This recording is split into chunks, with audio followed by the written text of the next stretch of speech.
ನಮಸ್ಕಾರ ಸ್ನೇಹಿತರೆ, ನಮ್ಮ ಜೀವನದಲ್ಲಿ ನಿದ್ರೆ ಒಂದು ಅತ್ಯಂತ ಪ್ರಮುಖ ಭಾಗವಾಗಿದೆ. ದಿನಪೂರ್ತಿ ಶ್ರಮಿಸಿದ ದೇಹ ಮತ್ತು ಮನಸ್ಸಿಗೆ ವಿಶ್ರಾಂತಿ ನೀಡುವುದು ನಿದ್ರೆಯ ಮುಖ್ಯ ಕೆಲಸ.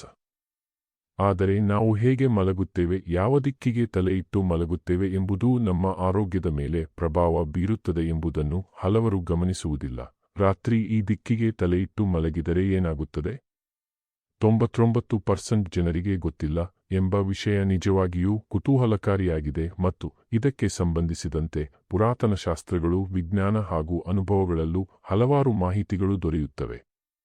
ನಮ್ಮ ಜೀವನದ 1/3 ಭಾಗವನ್ನು ನಾವು ನಿದ್ರೆಯಲ್ಲಿ ಕಳೆಯುತ್ತೇವೆ. ಆದರೆ ನಿದ್ರಿಸುವಾಗ ನಮ್ಮ ಶರೀರ ಮತ್ತು ಭೂಮಿಯ ಕಾಂತೀಯ ಶಕ್ತಿಯ ನಡುವೆ ನಡೆಯುವ ಬದಲಾವಣೆಗಳ ಬಗ್ಗೆ ನಮಗೆ ಅರಿವಿದೆಯೇ?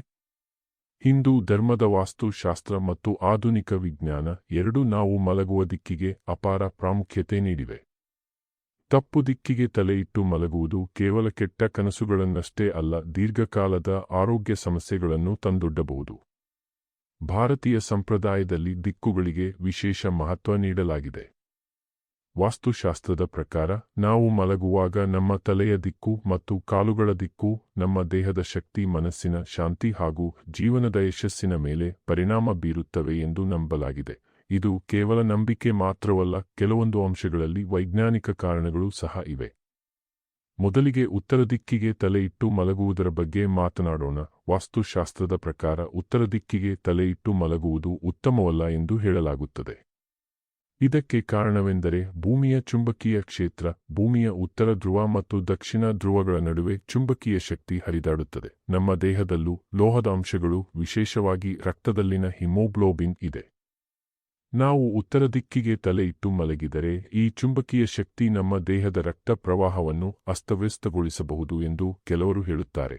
ಇದರಿಂದ ತಲೆನೋವು, ನಿದ್ರೆ ಕೊರತೆ, ಅಶಾಂತಿ ಇತ್ಯಾದಿ ಸಮಸ್ಯೆಗಳು ಉಂಟಾಗಬಹುದು ಎಂದು ನಂಬಲಾಗಿದೆ. ದಕ್ಷಿಣ ದಿಕ್ಕಿಗೆ ತಲೆ ಇಟ್ಟು ಮಲಗುವುದು ಅತ್ಯಂತ ಉತ್ತಮ ಎಂದು ಹೇಳಲಾಗುತ್ತದೆ. ವಾಸ್ತು ಪ್ರಕಾರ ಇದು ಆರೋಗ್ಯ, ದೀರ್ಘಾಯುಷ್ಯ ಮತ್ತು ಶಾಂತಿಯನ್ನು ನೀಡುತ್ತದೆ. ದಕ್ಷಿಣ ದಿಕ್ಕಿಗೆ ತಲೆ ಇಟ್ಟು ಮಲಗಿದರೆ ರಕ್ತ ಪ್ರವಾಹ ಸರಾಗವಾಗಿ ನಡೆಯುತ್ತದೆ ಮತ್ತು ಮನಸ್ಸು ಶಾಂತವಾಗಿರುತ್ತದೆ ಎಂದು ನಂಬಲಾಗಿದೆ. ಅನೇಕರು ಅನುಭವದಿಂದಲೂ ಇದನ್ನು ಒಪ್ಪಿಕೊಂಡಿದ್ದಾರೆ. ದಕ್ಷಿಣ ದಿಕ್ಕಿನಲ್ಲಿ ಮಲಗುವವರು ಸಾಮಾನ್ಯವಾಗಿ ಉತ್ತಮ ನಿದ್ರೆ ಪಡೆಯುತ್ತಾರೆ ಎಂಬುದು ಅವರ ಅನುಭವ.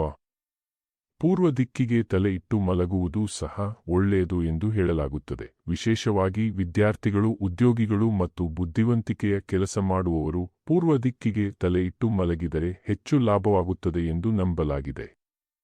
ಪೂರ್ವ ದಿಕ್ಕು ಸೂರ್ಯೋದಯದ ದಿಕ್ಕು ಆಗಿರುವುದರಿಂದ ಅದು ಹೊಸ ಶಕ್ತಿ, ಜ್ಞಾನ ಮತ್ತು ಸಕಾರಾತ್ಮಕತೆ ನೀಡುತ್ತದೆ ಎಂಬ ನಂಬಿಕೆಯಿದೆ. ಇದರಿಂದ ಮನಸ್ಸು ತಾಜಾ ಆಗಿ ಬೆಳಿಗ್ಗೆ ಎದ್ದಾಗ ಉತ್ಸಾಹದಿಂದ ದಿನವನ್ನು ಆರಂಭಿಸಬಹುದು.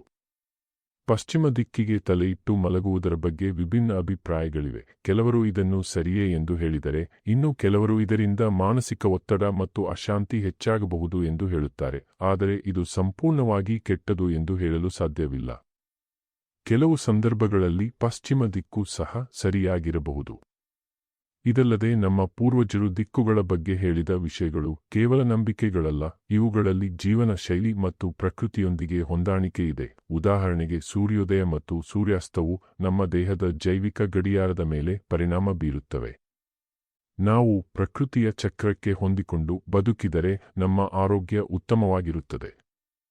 ವೈಜ್ಞಾನಿಕ ದೃಷ್ಟಿಯಿಂದ ನೋಡಿದರೆ ಮಲಗುವ ದಿಕ್ಕು ನೇರವಾಗಿ ನಮ್ಮ ಆರೋಗ್ಯವನ್ನು ಬದಲಾಯಿಸುತ್ತದೆ ಎಂಬುದು ಸಂಪೂರ್ಣವಾಗಿ ಸಾಬೀತಾಗಿಲ್ಲ. ಆದರೆ ನಿದ್ರೆ ಮಾಡುವ ಪರಿಸರ, ಮನಸ್ಸಿನ ಶಾಂತಿ, ದೇಹದ ಸ್ಥಿತಿ ಇವುಗಳು ನಿದ್ರೆಯ ಗುಣಮಟ್ಟವನ್ನು ಪ್ರಭಾವಿಸುತ್ತವೆ. ನಾವು ನಂಬಿಕೆಯಿಂದ ಮತ್ತು ಶಾಂತಿಯುತ ಮನಸ್ಸಿನಿಂದ ಮಲಗಿದರೆ ಉತ್ತಮ ನಿದ್ರೆ ಸಿಗುತ್ತದೆ. ಆದ್ದರಿಂದ ದಿಕ್ಕಿನ ಜೊತೆಗೆ ನಮ್ಮ ಮನಸ್ಥಿತಿ ಕೂಡ ಮುಖ್ಯವಾಗಿದೆ. ಇನ್ನೊಂದು ಮುಖ್ಯ ವಿಷಯವೆಂದರೆ ಮಲಗುವಾಗ ನಾವು ಬಳಸುವ ಹಾಸಿಗೆ, ತಲಪಾಯಿ, ಕೋಣೆಯ ವಾತಾವರಣ ಇವುಗಳು ಸಹ ನಿದ್ರೆಗೆ ಮಹತ್ವದ್ದಾಗಿವೆ. ಗಾಳಿಯ ಸರಿಯಾದ ಹರಿವು, ಶಾಂತವಾದ ಪರಿಸರ ಮತ್ತು ಸ್ವಚ್ಛತೆ ಇವುಗಳು ಉತ್ತಮ ನಿದ್ರೆಗೆ ಸಹಾಯ ಮಾಡುತ್ತವೆ. ನಮ್ಮ ದೈನಂದಿನ ಜೀವನದಲ್ಲಿ ಸಣ್ಣ ಸಣ್ಣ ಬದಲಾವಣೆಗಳು ದೊಡ್ಡ ಪರಿಣಾಮವನ್ನು ಉಂಟುಮಾಡಬಹುದು. ಉದಾಹರಣೆಗೆ, ರಾತ್ರಿ ಮಲಗುವ ಮೊದಲು ಮೊಬೈಲ್ ಬಳಕೆ ಕಡಿಮೆ ಮಾಡುವುದು, ಶಾಂತ ಸಂಗೀತ ಕೇಳುವುದು ಅಥವಾ ಧ್ಯಾನ ಮಾಡುವುದು ನಿದ್ರೆಯ ಗುಣಮಟ್ಟವನ್ನು ಹೆಚ್ಚಿಸುತ್ತದೆ. ಇದರ ಜೊತೆಗೆ ಸರಿಯಾದ ದಿಕ್ಕಿನಲ್ಲಿ ಮಲಗುವುದು ನಮ್ಮ ಮನಸ್ಸಿಗೆ ಆತ್ಮಸ್ಥೈರ್ಯವನ್ನು ನೀಡುತ್ತದೆ. ಸಂಪ್ರದಾಯ ಮತ್ತು ವಿಜ್ಞಾನ ಎರಡನ್ನೂ ಸಮತೋಲನದಿಂದ ನೋಡಿದರೆ ನಾವು ಉತ್ತಮ ಜೀವನವನ್ನು ನಡೆಸಬಹುದು. ದಿಕ್ಕಿನ ಬಗ್ಗೆ ನಂಬಿಕೆ ಇಟ್ಟಿದ್ದರೆ ಅದನ್ನು ಅನುಸರಿಸಬಹುದು. ಇಲ್ಲವಾದರೆ ಕನಿಷ್ಠ ಉತ್ತಮ ನಿದ್ರೆ ಪಡೆಯಲು ಅನುಕೂಲವಾಗುವ ಪರಿಸರವನ್ನು ನಿರ್ಮಿಸಿಕೊಳ್ಳುವುದು ಮುಖ್ಯ. ಕೊನೆಗೆ ಯಾವ ದಿಕ್ಕಿಗೆ ತಲೆ ಇಟ್ಟು ಮಲಗಬೇಕು ಎಂಬ ಪ್ರಶ್ನೆಗೆ ಸರಳ ಉತ್ತರ ಎಂದರೆ ದಕ್ಷಿಣ ಅಥವಾ ಪೂರ್ವ ದಿಕ್ಕು ಉತ್ತಮ ಎಂದು ಪರಿಗಣಿಸಲಾಗಿದೆ. ಉತ್ತರ ದಿಕ್ಕನ್ನು ತಪ್ಪಿಸುವುದು ಉತ್ತಮ ಎಂದು ಹೇಳಲಾಗುತ್ತದೆ. ಆದರೆ ಮುಖ್ಯವಾದುದು ನಿಮ್ಮ ನಿದ್ರೆಯ ಗುಣಮಟ್ಟ. ನೀವು ಯಾವ ದಿಕ್ಕಿನಲ್ಲಿ ಮಲಗಿದರೂ ನಿಮಗೆ ಉತ್ತಮ ನಿದ್ರೆ ಸಿಗುತ್ತಿದ್ದರೆ ಅದು ನಿಮಗೆ ಸರಿಯಾದ ದಿಕ್ಕು. ಈ ವಿಷಯವು ಸಾಮಾನ್ಯವಾಗಿ ಸರಳವೆಂದು ತೋರುತ್ತದೆ, ಆದರೆ ಇದರ ಹಿಂದೆ ಜೀವನಶೈಲಿ, ನಂಬಿಕೆ ಮತ್ತು ವಿಜ್ಞಾನ ಎಲ್ಲವೂ ಸೇರಿಕೊಂಡಿವೆ. ಆದ್ದರಿಂದ ಇನ್ನು ಮುಂದೆ ನೀವು ಮಲಗುವಾಗ ನಿಮ್ಮ ತಲೆಯ ದಿಕ್ಕನ್ನು ಸ್ವಲ್ಪ ಗಮನಿಸಿ. ಸಣ್ಣ ಬದಲಾವಣೆ ನಿಮ್ಮ ಜೀವನದಲ್ಲಿ ದೊಡ್ಡ ಪರಿಣಾಮವನ್ನು ತರಬಹುದು. ನಿಮ್ಮ ದಿನದ ಯಶಸ್ಸು ನೀವು ಹೇಗೆ ಮಲಗುತ್ತೀರಿ ಎಂಬುದರ ಮೇಲೆ ಅವಲಂಬಿತವಾಗಿದೆ. ತಪ್ಪು ದಿಕ್ಕಿನಲ್ಲಿ ಮಲಗಿ ಸುಸ್ತಾಗಿ ಎದ್ದರೆ ದಿನವಿಡೀ ಕೆಲಸದಲ್ಲಿ ಆಸಕ್ತಿ ಇರುವುದಿಲ್ಲ. ಸರಿಯಾದ ದಿಕ್ಕನ್ನು ಆಯ್ಕೆ ಮಾಡಿಕೊಳ್ಳುವುದು ನಿಮ್ಮ ಕೈಯಲ್ಲಿದೆ. ವಾಸ್ತು ಎನ್ನುವುದು ಕೇವಲ ಮೂಢನಂಬಿಕೆಯಲ್ಲ, ಅದು ಪ್ರಕೃತಿಯೊಂದಿಗೆ ಬೆರೆತು ಬಾಳುವ ಕಲೆ. ಇಂದೇ ನಿಮ್ಮ ಮಂಚದ ದಿಕ್ಕನ್ನು ಬದಲಿಸಿ ನೋಡಿ. ನಿಮ್ಮ ಆರೋಗ್ಯ ಮತ್ತು ಯೋಚನಾ ಲಹರಿಯಲ್ಲಿ ಆಗುವ ಅದ್ಭುತ ಬದಲಾವಣೆಯನ್ನು ನೀವೇ ಗಮನಿಸುತ್ತೀರಿ. ನಿಮಗೆ ಈ ವಿಡಿಯೋ ಇಷ್ಟವಾದರೆ ಲೈಕ್ ಮಾಡಿ. ಮತ್ತಷ್ಟು ವಿಡಿಯೋಗಳಿಗಾಗಿ ನಮ್ಮ ಚಾನೆಲ್ ಅನ್ನು ಸಬ್ಸ್ಕ್ರೈಬ್ ಮಾಡಿ. ಧನ್ಯವಾದಗಳು.